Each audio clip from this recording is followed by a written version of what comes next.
मेरे सभी दोस्तों को मेरा प्यार भरा नमस्कार। आप सभी का आपके अपने प्यारे से चैनल इंग्लिश विल पे स्वागत है। चलिए वन वर्ड की सीरीज को आगे बढ़ाते हुए कुछ वन वर्ड्स मैंने यहाँ पे दे रखे हैं, उनके बारे में डिस्कशन करते हैं और जानते हैं। लेकिन हाँ, अगर वीडियो आपको अच्छा लगे तो लाइक, सब्सक्राइब और चैनल को सपोर्ट करना बिल्कुल मत भूलिएगा।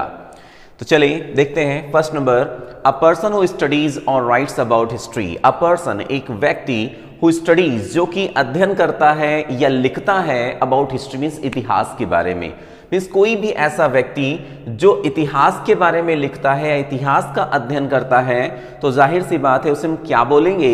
लिंग्विस्ट बोलेंगे। लिंग्विस्ट नहीं बोलेंगे, लिंग्विस्ट का मतलब होता है भाषाविद, मीन्स कई भाषाओं का जानकार। जियोलॉजिस्ट बोलेंगे जी नहीं, जियोलॉजिस्ट बोलेंगे जी नहीं, जियोलॉजिस्ट भी नहीं होगा। जियोलॉजिस्ट का मतलब होता है प्राणी विज्ञानी, मतलब जंतुओं के बारे में कह सकते हैं स्टडी करने वाला, जंतुओं के बारे में नॉलेज रखने वाला। हिस्टोरियन, जी हाँ, हिस्टोरियन बोलेंगे। हिस्टोरियन को बोलते हैं इतिहासकार, बिल्कुल इतिहासकार, क्योंकि हिस्ट्री के बारे में जो लिखेगा, जो जानेगा, उसे हम क्या बोलेंगे? हिस्टोरियन बोलेंगे। अब मैथमेटिशियन नहीं हो सकता, ये तो होता है गणितज्ञ। Next one is one who is all powerful. कोई ऐसा जो कि सबसे ज्यादा ताकतवर है। सबसे ज्यादा ताकतवर है तो मैंने कहा था अगर सर्व शब्द आ गया, सबसे आ गया, तो वहां पर ओमनी यूज किया जाएगा। इससे पहले भी वीडियोस में इसके बारे में मैं डिस्कशन कर चुका हूं। तो ओमनी प्रेजेंट, ओमनी को कट करते हैं, देखते हैं प्रेजेंट। प्रेजेंट यहां पर क्या उपस्थित, गलत हो जाएगा। Omni potent, yes omni potent, ये है सर्वशक्तिमान। तो ओमनी पोटेंट का मतलब क्या हुआ? सर्वशक्तिमान। ओमनी प्रेजेंट का मतलब सर्वव्यापी, तो सबसे ज्यादा ताकतवर सर्वशक्तिमान हो जाएगा। ओमनीसिएंट सर्वज्ञ होता है, नहीं होगा। सुप्रीम, ये भी नहीं होगा।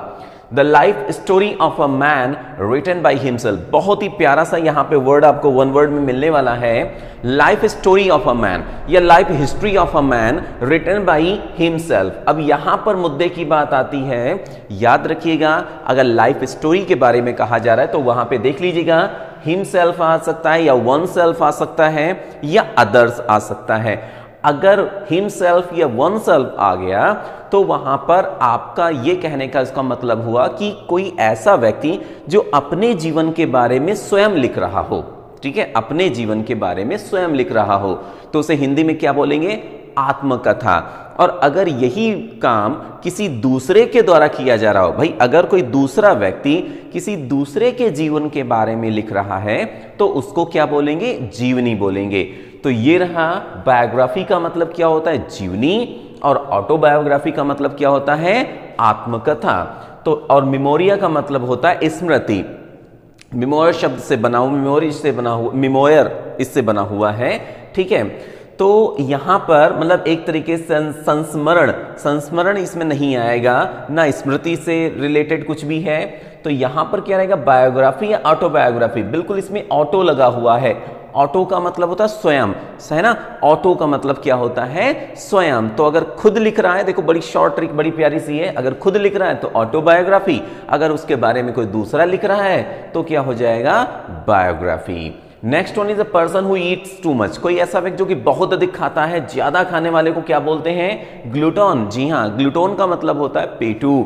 ड्रंकर्ड पहले भी वर्ड आ चुका है, शराबी, ठीक है। और गैम्बलर, जुआरी। जुआरी शराबी नहीं हो सकता, इसमें क्या रहेगा? ग्लूटोन। ग्लूटोन का मतलब क्या होता है? पेटू, ठीक है, बहुत ज्यादा खाने वाला, भुक्खड़ कह सकते हो, पेटू जिसको बोल सकते हो। One who knows all about everything. कोई ऐसा जो कि हर एक चीज के बारे में नॉलेज रखता हो, हर एक चीज को जानता हो, हर एक चीज ऑल आ गया तो जाहिर से ओमनी मिलेगा हमें। अब देखिए यहां पे ओमनी सभी में दिया गया है, 3 में, तो omni potent, omni present, omniscient, इन्हीं 3 में से एक है, इसको तो साइड में ही कर दें, कोई मतलब नहीं है। तो ओमनी पोटेंट, ओमनी पोटेंट देखिए यहां पे आ गया था सर्वशक्तिमान, ये नहीं हो सकता क्योंकि नोज जानता है सब कुछ, तो ये भी नहीं हो सकता। ओमनी प्रेजेंट ये भी नहीं हो सकता, क्या हो जाएगा? ओमनीसिएंट। ओमनीसिएंट का मतलब सर्वज्ञ, अंतर्यामी, सब कुछ जानने वाला। बात समझ में आ गई? बिल्कुल आ गई होगी। अगर यहां तक वीडियो सब समझ में आया तो जल्दी से शेयर करना शुरू कर दो फटाफट, जल्दी से अपने दोस्तों में जो भी जानने पहचानने वाले हैं फटाफट इनको ग्रुप में शेयर करना शुरू कर दो, ठीक है। That is contrary to law, that is contrary. Contrary का मतलब होता है विरुद्ध, विपरीत, विरोध में। टू लॉ मींस नियम के, कुछ ऐसा जो कि नियम के खिलाफ हो, नियम के विरुद्ध हो। तो नियम के विरुद्ध होगा तो हम क्या बोलेंगे उसको? इल्लीगल। इल्लीगल का मतलब होता है गैर कानूनी, ठीक है। क्या मतलब होता है इसका? गैर कानूनी। वैग, वैज का मतलब अस्पष्ट, और वायलेंट का मतलब हिंसात्मक। तो जाहिर सी बात है हिंसात्मक और अस्पष्ट से कोई लेना देना ही नहीं है। अगर कुछ नियम के विरुद्ध है तो गैर कानूनी बोलेंगे उसको। That which can not be corrected, जिसे सुधारा ही ना जा सके, जिसे सुधारा ही ना जा सके, कोई ऐसी चीज जो सुधारने योग्य है ही नहीं, तो हम उसको क्या बोलेंगे? इनकरेजिबल या अनलॉफुल या इंडोमिटेबल। देखो इंडोमिटेबल का मतलब होता अदम्य, इंडोमिटेबल का मतलब अजय या अदम्य जिसको बोलते हैं। अनलॉफुल तो जाहिर सी बात है जो कि लॉफुल नहीं है, कानूनी नहीं है। यहां पे एक ही बचता है इनकरेजिबल। इनकरेजिबल का मतलब क्या हुआ?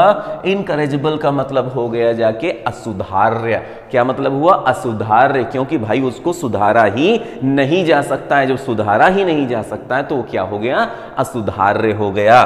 One who fights for money not for country, कोई ऐसा जो कि अपने देश के लिए नहीं लड़ता है, अपने लिए पैसों के लिए लड़ता है, ठीक है। मतलब ऐसा व्यक्ति जो देश के लिए संघर्ष नहीं करता, देश के लिए नहीं कह सकते हैं कि दुश्मन को मारता है, वो बल्कि पैसे के लिए मारता है, तो देखिए क्या उसे हम पैट्रियोट बोलेंगे? जी बिल्कुल हो ही नहीं सकता कि अगर देश के लिए काम नहीं करेगा तो पैट्रियट कहां से हो जाएगा? पैट्रियट का मतलब देशभक्त होता है। क्या शहीद कहा जाएगा? भाई कैसे शहीद कह दोगे? वो तो देश के लिए काम ही नहीं कर रहा है। क्या उसको मर्सेनरी बोलोगे? बिल्कुल। किराए का या भाड़े का सैनिक जिसको बोलोगे, या किराए का या भाड़े का जिसको बोलोगे, क्योंकि वो तो काम कर रहा है, किसके लिए कर रहा है?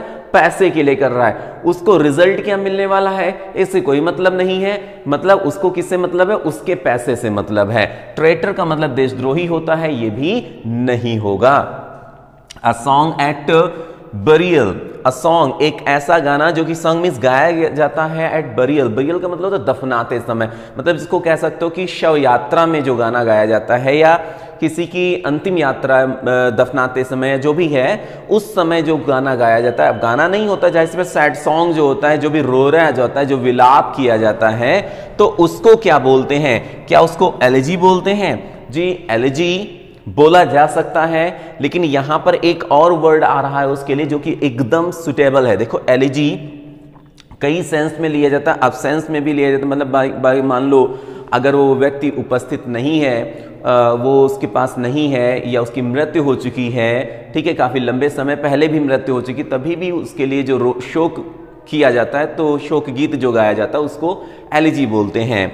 ओड, ओड का तो मतलब हो गया संबोधन गीत, ठीक है। और बैलेड का मतलब होता है गाथा गीत, और डर्ज का मतलब हो गया यहां पर शोक गीत, क्योंकि यहां पर देखिएगा डर्ज जो है ये भी शोक गीत, एलिजी भी शोक गीत है, लेकिन दोनों में फर्क है। ये केवल मृत्यु के समय, मतलब जब कोई व्यक्ति मरता है तो उसकी जब शव यात्रा होती है, या कह सकते हैं उसकी मृत्यु पर ही तुरंत ही जो शोक मनाया जाता है, जो कह सकते हैं कि विलाप किया जाता है, उसको बोलते हैं डर्ज, अत्यधिक दुखी, ठीक है। और एलिजी बाद में भी हो सकता है, और किसी के कह सकते हैं कि कोई सामने है तभी भी हो सकता है। तो जाहिर सी बात है एलिजी जो है थोड़ा सा एक्सपेंड अपना सेंस रखता है, और डर्ज जो है एक्सपेंड सेंस नहीं रखता है। लेकिन हाँ, अगर मान लो तीन ही ऑप्शन दिए गए हो, एलिजी, ओड, बैलेड, तो डेफिनेटली एलिजी को ही आप सेलेक्ट कीजिएगा।